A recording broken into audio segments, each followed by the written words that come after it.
Olá pessoal, sejam todos muito bem-vindos em mais um vídeo do canal Livros e Ideias. Esse canal tem um objetivo muito claro, muito simples de estimular os leitores a desenvolver o hábito de leitura. Então é muito gratificante fazer isso, é gratificante saber que alguns leitores nos acompanham muito frequentemente. E eu fico muito feliz de realizar mais uma tarefa. Por falar em tarefa, vou fazer um jabazinho do nosso curso A Independência Financeira com o Método A Árvore do Dinheiro. Nós desenvolvemos esse curso baseado na nossa experiência pessoal e da nossa família e de muitos amigos.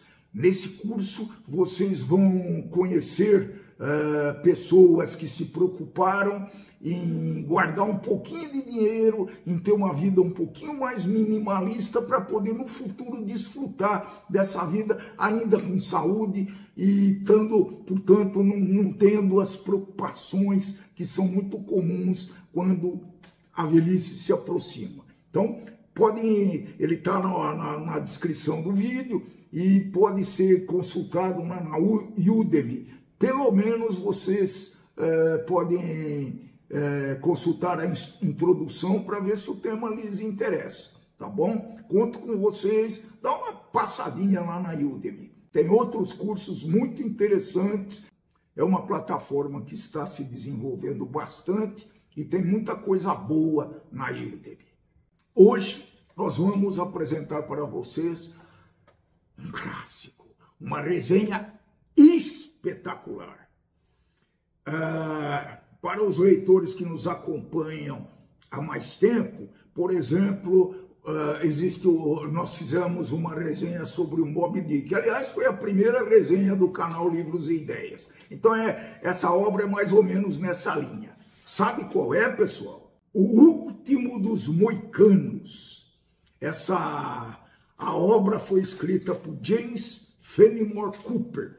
E ela se passa no longínquo ano de 1757, durante a Guerra Franco-Inglesa.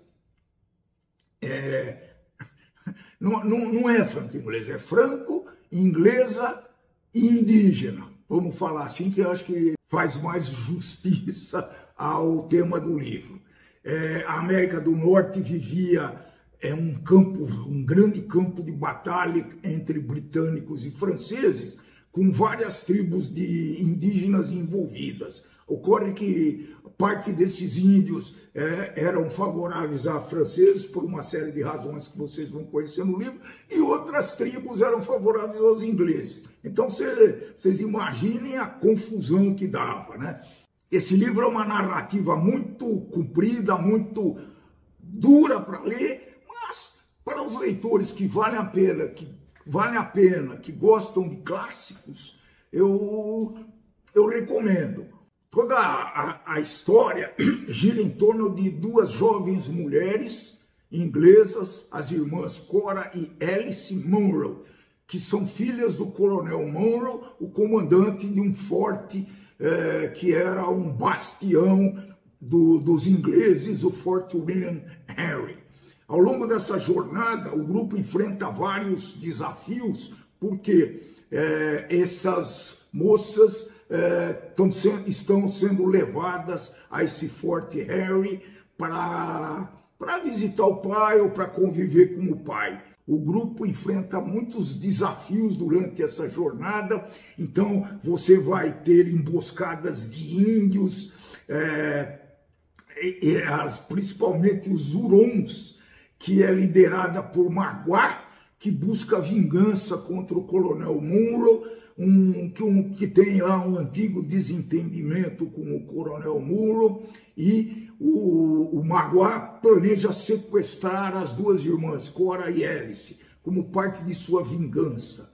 Os moicanos lutam bravamente para proteger as irmãs e levá-las a salvo até o pai. Então, esse romance explora muitos encontros e conflitos entre as culturas indígenas e europeias, conflitos, alianças, traições que fazem parte do contexto dessa obra. A relação de amizade entre duas tribos indígenas, que são os Haukeie, eu acho que é, e os moicanos, principalmente, especialmente com Uncas, destaca que é possível haver harmonia entre essas diferentes culturas. A nobreza indígena também, durante toda a história, é colocada em xeque e é demonstrada por essa obra do Fenimore Cooper. Logicamente, um romance desse tamanho tinha que ter temas como o amor e o sacrifício, e principalmente os relacionados entre o indígena e uma das irmãs, a Cora, e o comprometimento do indígena da tribo Haukeie para proteger os amigos e cumprir o que eles acreditam ser correto. No final, após muitas perseguições e batalhas, Cora e Uncas são mortos por Magá e seus aliados Hurons. A morte de Uncas marca o fim de uma linhagem dos moicanos, levando Chingachgook, que é o pai adotivo do Uncas, vamos dizer assim, a ser o último dos moicanos. Para dizer a verdade, eu fiquei a obra toda procurando qual que era o último dos moicanos. No fim da história, eu entendi. Esse romance termina de uma forma muito melancólica, com Haukeie e Chingachgook lamentando a perda de Uncas e refletindo sobre o destino dos povos indígenas frente ao avanço implacável dos colonizadores europeus. A obra deixa essa mensagem poderosa sobre a resistência, a dignidade e a inevitável passagem de um modo de vida para outro modo de vida, com a transformação cultural que isso implica. Vale a pena eu falar sobre o estilo de escrita, que pode assustar vários leitores. Esse James Fenimore Cooper, ele é considerado com muita frequência um dos primeiros grandes romancistas americanos, e seu estilo literário reflete tanto as qualidades da narrativa da aventura, quanto as preocupações sociais e históricas da época. O James Cooper, ele utiliza uma combinação de descrições muito vívidas com personagens arquétipos, que é um personagem que representa um conjunto específico de comportamento visíveis. Como se fosse um padrão da raça. Então, nessa obra fica claro que os indígenas, principalmente, têm muito desenvolvido esses arquétipos, que são os padrões de cada tribo. É um enredo repleto de ações para criar uma narrativa envolvente e é muito detalhado, pessoal. Essa parte, o leitor que se aventurar a ler essa obra grandinha, né, ele vai ter um pouco de dificuldade, porque a descrição é detalhada como deveria ser, mas é detalhada demais, na minha opinião. Então ele descreve na batalha que o sangue escorria pela fronte do indígena e caía na terra, fazendo uma poça. Quer dizer, são metáforas, são descrições talvez desnecessárias, mas quem sou eu? Talvez essa seja um dos trunfos dessa obra para tornar um clássico, né? Em contrapartida a isso que eu falei, né, essas variações de ritmo, essa obra oscila entre ações muito rápidas e descrições muito detalhadas, o que torna o ritmo às vezes lento, né? Acho que boa parte dessa obra o ritmo é bastante lento, mas ele pode influir, ele pode significar uma experiência de leitura muito rica e imersiva. Vamos parar para pensar, pessoal? E aí você pensa naquela ação, naquela situação, para tirar suas conclusões, para aumentar o seu conhecimento. O Cooper utiliza uma linguagem muito elevada e muito formal, e às vezes antiquado, claro, pela época que ele viveu e quando foi publicado esse livro, né? Ele usa muito dialeto, né? O Cooper tenta capturar a fala e o sotaque dos diferentes grupos representados na história. Essa parte é bem interessante, né? Que, se você prestar atenção, é muito usado em várias obras de literatura, esses dialetos e essas linguagens regionais. Principalmente os livros sobre o Nordeste brasileiro são muito ricos nessa linguagem regionais. Usa muito simbolismo, Cooper também, e usa também uma linguagem altamente visual, que eu já falei, né? Ele descreve situações, descrição, que procuram levar o leitor a estar presente na ação, na zona de guerra, na zona de conflito, podemos dizer. Então, nesse aspecto aí, essa obra pode ser interessante até para você parar para pensar num clássico, O Último dos Moicanos. Eu vou comparar essa obra, já comparei com Moby Dick, muito parecido, tem inclusive um estilo de escrita parecido. Tá? Quem já leu Moby Dick, eu sei que alguns leitores estão tentando ler Moby Dick, não é fácil, é um exercício de resistência. Moby Dick e O Último dos Moicanos. Acho que o moicano tem que ter mais resistência ainda. É uma obra também que trata desses assuntos que a gente já falou, é A Cabana do Pai Tomás, muito bom livro, e vai por aí afora. Acho que essas duas obras são similares ao Último dos Moicanos. Como O Último dos Moicanos é um clássico da literatura americana e continua atraindo milhares de leitores, também apresenta aspectos que as pessoas acham não muito satisfatórios. E aqui nós vamos falar, como sempre, desses aspectos menos satisfatórios, o estilo de escrita formal e antiquado, os diálogos pouco naturais. Não sei se é pouco naturais, mas eles são diálogos regionalizados, então nos parece pouco naturais. O ritmo é inconsistente, uma hora a ação é rápida, outra hora leva uma enormidade para o autor descrever uma situação.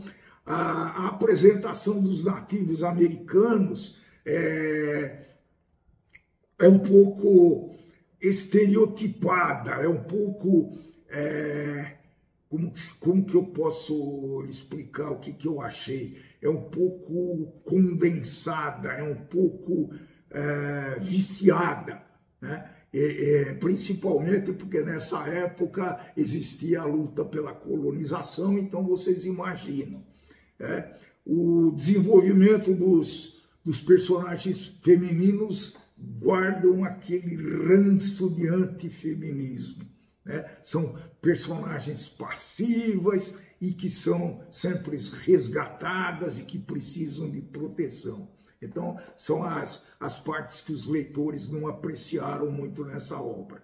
E, em contrapartida, alguns leitores, eu inverti hoje, né, nesse vídeo, eu coloquei os que menos gostaram, porque tem coisas que eu adorei nessa obra e coisas que eu detestei nessa obra, interessante.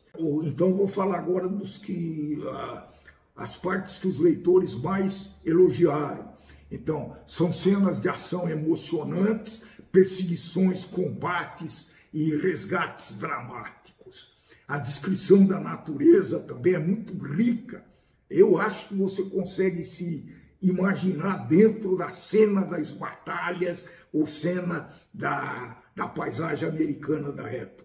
Os temas universais, né? Afinal, a luta para a conquista, para a colonização e a exploração histórica da guerra franco-inglesa, franco-britânica e indígena também, né? São os três, essa guerra que o livro fala, tinham três grandes personagens, três grandes lados: a francesa, as britânicas e os indígenas.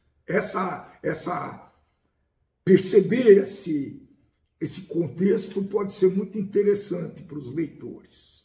O James Fenimore Cooper foi eu já falei, um dos primeiros grandes romancistas americanos. Ele morreu em 1851. Então, toda a sua obra se passa entre 1820 e 1950. Então, ela foi escrita entre 1820, 1825 e 1850. Então, vocês podem imaginar que a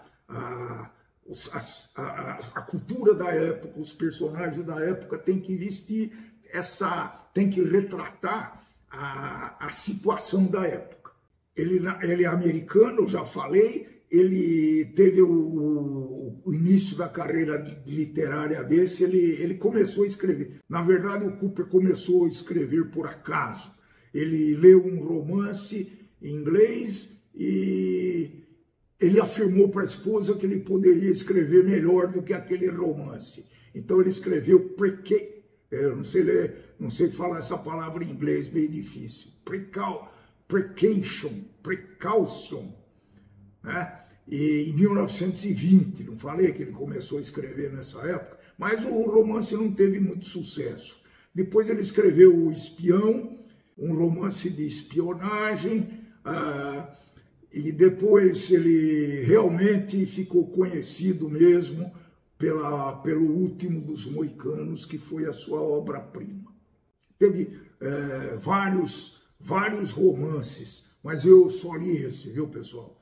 Muitos e muitos filmes baseados nessa obra, né? Então, eu assisti um filme de 1992 que manteve o nome original. Então, é um filme moderno sobre uma obra antiga, é muito bem interpretado e muito bem conduzido, muito bem produzido, com muita afinidade com o texto original da obra, né? Então, tem bons artistas.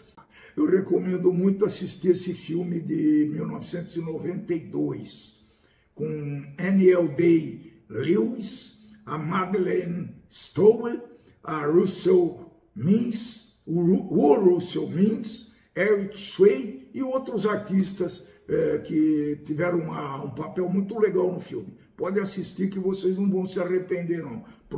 Isso é para os preguiçosos. Então, esse filme que eu estou indicando para vocês recebeu um Oscar em 93. Ele venceu na categoria Melhor Som, coitado. E venceu outros prêmios, como o Globo de Ouro nos Estados Unidos, na melhor trilha sonora. Parece que o tema não foi muito receptivo à crítica, né, pessoal? Mas, então tem muitas referências, muitos filmes até em preto e branco, para quem gosta. Então, podem assistir esse de 1992, que é um bom filme sobre a obra. Acho que eu já falei bastante sobre O Último dos Moicanos. É uma obra que eu vou falar uma coisa aqui que pode parecer um contrassenso, mas eu gostei e não gostei. Gostei porque eu fiquei conhecendo um pouco mais dessa guerra tripla, vamos dizer, né? E não gostei porque realmente foi um peso nessa obra, pessoal. Eu confesso que eu tive a ponto de desistir. Mas, para os mais resistentes e para os leitores mais ávidos que querem conhecer um grande clássico, eu recomendo O Último dos Moicanos, com todos esses poréns que eu falei para vocês. Acho que vale a pena para os leitores que estudam literatura, que os leitores que se interessam por esses temas. Se alguém chegou no final desse vídeo, por favor, dê o seu famoso like, se inscrevam nesse canal se ainda não são inscritos, ative o sininho de notificação para receber todas as novidades do canal que vem por aí, que já existem e que vem mais coisa por aí, e distribuam por seus amigos e redes sociais. A família agradece, o canal está crescendo lentamente, mas ninguém tinha também a pretensão de ter 1 milhão de seguidores em um ano. Nós vamos seguindo a nossa trilha ainda entusiasmados. Muito obrigado, até o próximo vídeo e tchau, tchau, tchau!